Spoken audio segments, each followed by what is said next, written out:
নবীজি সাল্লাল্লাহু আলাইহি সাল্লাম বলেছেন, জিলহজের এই 10 দিন পহেলা জিলহজ থেকে 10ই জিলহজ পর্যন্ত এই 10টা দিন নেক আমল করলে আল্লাহর কাছে এর মর্যাদা, মাহাত্ম্য, ফজিলত এত বেশি যে অন্য কোন সময়ের অন্য কোন আমলে আল্লাহ এত খুশি হন না বা আল্লাহর কাছে এত প্রিয় না।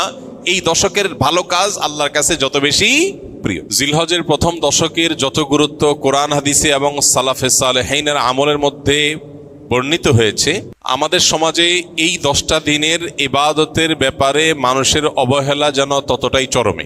ইসলাম জিলহজের প্রথম 10 দিনের যত গুরুত্ব, যত তাৎপর্য বর্ণনা করেছে, এর ছিটে ফোটাও আমাদের সমাজে সচরাচর চোখে পড়ে না। আমরা কোরবানির পশুর হাট কিংবা গরু ছাগলের আনাগোনা দেখে জিলহজ মাস আসছে সেটা টের পাই, অনুভব করতে পারি। অথচ সাহাবা ইকরাম রিদওয়ানুল্লাহি তাআলা আলাইহিম আজমাইন তারা জিলহজের প্রথম 10টি দিন ইবাদতের ব্যাপারে এত বেশি মাশগুল হতেন, এত বেশি রত থাকতেন যে তাদের বাজারে ঘাটে জিলহজের প্রথম দশকের আলামত বোঝা যেত। সাহাবী আবু হুরায়রা রাদিয়াল্লাহু তাআলা আনহু এবং কোন সাহাবী জিলহজের প্রথম দশক এলে বাজারে যেতেন শুধুই তাকবীর পাঠের উদ্দেশ্যে, কোনো কেনা বেচার উদ্দেশ্যে না। উদ্দেশ্য ছিল বাজারে গিয়ে বাজারে দুনিয়াদারিতে মগ্ন মানুষগুলোকে জিলহজের প্রথম দশকের ইবাদতের ব্যাপারে স্মরণ করানো। এই জন্য বাজারে গিয়ে এই দশকে বলতেন আল্লাহু আকবার, আল্লাহু আকবার, লা ইলাহা ইল্লাল্লাহু, আল্লাহু আকবার, আল্লাহু আকবার ওয়া লিল্লাহিল হামদ।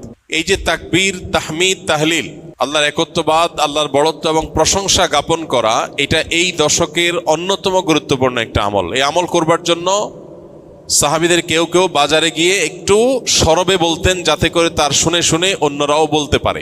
মিডল ইস্টের কোন দেশের কোন এলাকাতে একটি চমৎকার দৃশ্য জিলহজের প্রথম 10 দিন উপলক্ষে দেখা যায়। সেটা হলো বিভিন্ন বাসাবাড়ির গেইটে, গ্যারেজে, বিভিন্ন সুপার শপ, শপিং মল, ছোট বড় দোকান ইত্যাদিতে ছোট্ট একটা ডিভাইস সেট করে সেখানে তাকবীরের অডিও অনবরত চালু করে রাখা হয়। মৃদু ভলিউমে হালকা আওয়াজে যে তাকবীরের ধ্বনি চালানো হয়, এটার উদ্দেশ্য পথচারী বা আশপাশ দিয়ে যারা যাবে তাদের জন্য স্মরণ হয় যে এই দশকে নবী আলাইহিস সালাম নির্দেশ করেছেন ফাকসিরু ফীহিন্না মিনাত তাকবীরি ওয়াত তাহলিলি ওয়াত তাহমিদ। এই দিনগুলো যখন আসবে এবং